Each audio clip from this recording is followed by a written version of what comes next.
Assalamualaikum, selamat datang buat teman-teman yang baru saja bergabung. Jangan lupa klik subscribe, agar kalian tidak ketinggalan informasi bansos dari channel ini.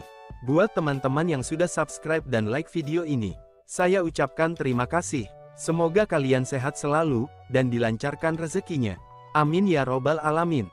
Kenaikan yang cukup tinggi terhadap kenaikan realisasi belanja pendidikan. Untuk Perlinsos, dalam hal ini 37,9 triliun rupiah, ini naik 10,5%. 22,6 triliun adalah dari Kemensos, 12,8 triliun untuk penyaluran PKH rutin bagi 10 juta kelompok penerima dan kartu sembako bagi 18,7 KPM. Kemenaker dalam hal ini 87,6 miliar untuk bantuan iuran program jaminan kehilangan pekerja bagi 10,3 juta peserta. Sedangkan BNPB 0,8 miliar untuk tanggap darurat bencana. Untuk belanja non-KL Perlinsos ini terutama untuk subsidi energi 14,3 triliun dan subsidi non-energi sebesar 0,4 miliar.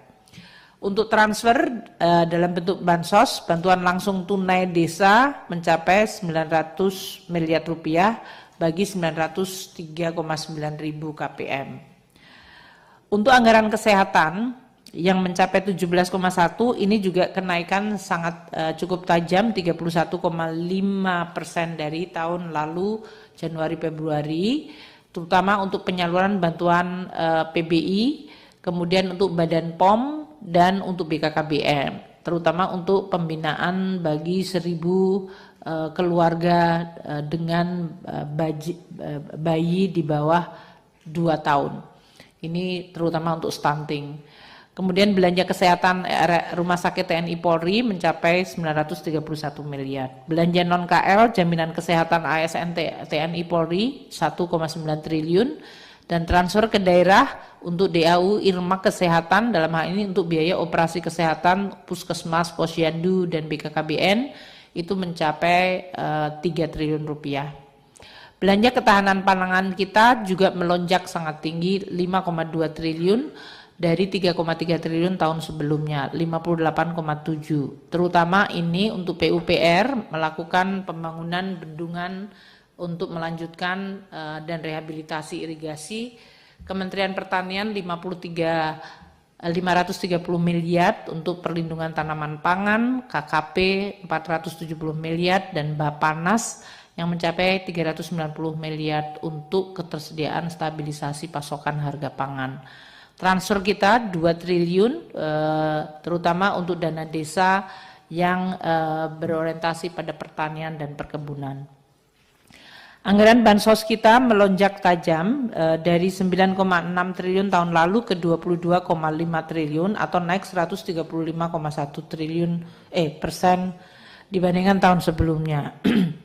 Ini terutama untuk Kemensos 12,8, penyaluran PKH itu masih rutin untuk penyaluran PKH 10 juta dan sembako untuk 18,7 penerima. Kemenkes 7,7 triliun untuk iuran PBI, Kemendikbud 900 miliar untuk program Indonesia Pintar, dan Kementerian Agama 1,1 triliun untuk program Indonesia Pintar dan KIP kuliah, serta BNPB 800 miliar untuk bencana. Kalau kita lihat bantuan beras dibandingkan 3 tahun berturut-turut, tahun 2022 itu 290.000 ton, untuk Januari, Februari. Untuk 2023 terjadi kenaikan yang sangat tajam, bantuan beras untuk 21,4 juta kelompok penerima selama 7 bulan. Tahun 2024 ini ada bantuan beras 22 juta KPM untuk 6 bulan dan realisasinya untuk triwulan 1 adalah 422.000. Ada kenaikan dibandingkan 2022, tapi dibandingkan 2023 sebenarnya tidak terlalu besar. Bantuan pangan untuk daging ayam dan telur tahun 2022 itu diintroduce waktu harga ayam telur jatuh waktu itu, maka dilakukan intervensi membeli ayam telur dan dibagikan kepada 683.000 kelompok keluarga penerima. Tahun 2023 sekali lagi juga dilakukan intervensi dengan 1,4 juta kelompok penerima untuk menangani balita stunting selama 6 bulan diberikan daging ayam dan telur. Untuk 2024 ini tetap sama 1,4 juta KPM untuk stunting selama 6 bulan, namun sampai dengan Februari belum terrealisir. Jadi yang baru terrealisir sebenarnya bantuan beras tadi, karena memang El Nino mulai September tahun lalu sampai dengan Maret tahun ini. Untuk BLT Bu, dalam sekalian hal ini nilainya Bu, kalau bisa Bu, bantuan beras yang terrealisasi di 8 2000. triliun Pak untuk triwulan 1, 8 triliun.